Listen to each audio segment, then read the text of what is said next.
Tengan un saludo fraterno. En esta oportunidad abordaremos la temática del análisis crítico del discurso como uno de los métodos desde la investigación cualitativa. El análisis crítico del discurso es un tipo de investigación analítica que generalmente se la vincula a la investigación cualitativa.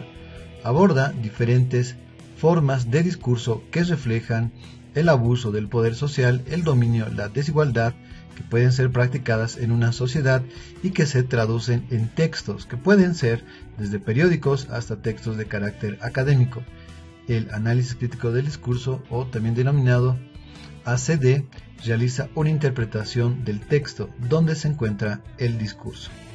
Entre sus antecedentes tenemos a la Escuela de Frankfurt, que se caracteriza por la crítica, pero también por la autocrítica en términos de reflexión sobre la sociedad. ¿Qué busca el análisis crítico del discurso? Busca contribuir a dotar de poder a quienes carecen de él, es decir, a partir del análisis visualizar las contradicciones que dan lugar a las injusticias o a las desigualdades. Entiende que el uso del lenguaje, los discursos y la comunicación entre gentes reales poseen diferentes dimensiones, donde están procesamientos del pensamiento, procesos cognitivos, pero también están atravesados de una dimensión emocional, las emociones, los sentimientos, la interacción social, políticas en términos de tomas de decisiones institucionales, estatales, a nivel general incluso, pero también en el ámbito cultural e histórico. Entiende que el lenguaje está atravesado por estas diferentes dimensiones. En el caso cultural e histórico, por ejemplo, de dimensiones profundas o raíces profundas. Para ello se apoya de diferentes disciplinas sociales.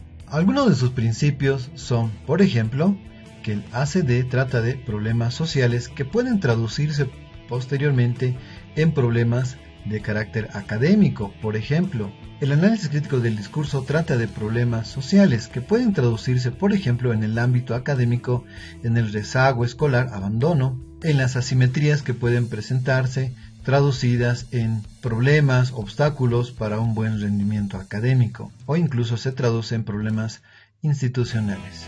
Las relaciones de poder son discursivas, es decir, toda relación de poder se traduce en discursos y es el discurso a través del cual también podemos visualizarlas y estudiarlas. El discurso constituye la sociedad y la cultura. Toda sociedad entreteje un discurso que da lugar al desarrollo de una cultura. El discurso hace un trabajo ideológico. El discurso da formas de pensar y por lo tanto formas de interactuar y de proceder en la realidad. El discurso es histórico, por cuanto tiene unos antecedentes e incluso tiene raíces profundas en términos de historia. El enlace entre el texto y la sociedad es mediato, es decir, la sociedad produce un discurso, el discurso también genera acciones de interacción en la misma sociedad. El análisis del discurso es interpretativo y explicativo, es decir, se requiere la interpretación, la deducción para dar lugar a una explicación. El discurso es una forma de acción social. Se entiende que todo discurso da lugar a formas de acción y de intervención en la realidad. Algunas preguntas que se hacen, podríamos destacarlas, por ejemplo, ¿cómo los grupos más poderosos controlan el discurso? Se entiende que hay una hegemonía en las relaciones sociales, o unas relaciones de poder.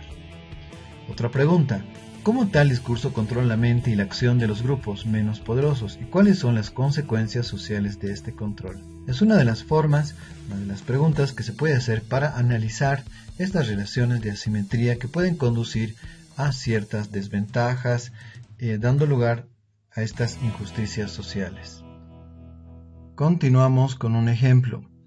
El análisis crítico del discurso puede abordar desde textos como en un periódico, puede abordar textos como la poesía o puede abordar textos de carácter académico. A continuación vamos a hacer un pequeño ejemplo a partir de las letras de una canción de Juan Manuel Serrat. Vamos a abordarlo a partir de 3 tipos de lectura: el leer las líneas, el leer entre líneas y leer detrás de las líneas. Veamos el ejemplo. la poesía. Prefiero los caminos a las fronteras y una mariposa al Rockefeller Center y el farero de Capdepera al vigía de Occidente. Prefiero querer a poder, palpar a pisar, ganar a perder, besar a reñir, bailar a desfilar y disfrutar a medir. Iniciamos con el primer tipo de lecturas. El leer las líneas hace referencia a la comprensión literal de las palabras, al fragmento. De esta manera entendemos que a esta persona que ha escrito este texto le gustan más los caminos, los bailes o las mariposas que las fronteras, los desfiles o los centros comerciales. De tal forma que aquí simplemente vemos la comprensión literal de las palabras. La segunda forma de lectura hace referencia a leer entre líneas.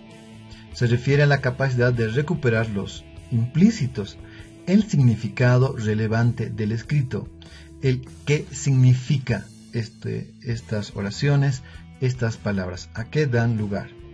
Por ejemplo, en este texto podemos ver que el autor de esta letra no es favorable a los sistemas políticos autoritarios que controlan la ideología de las personas.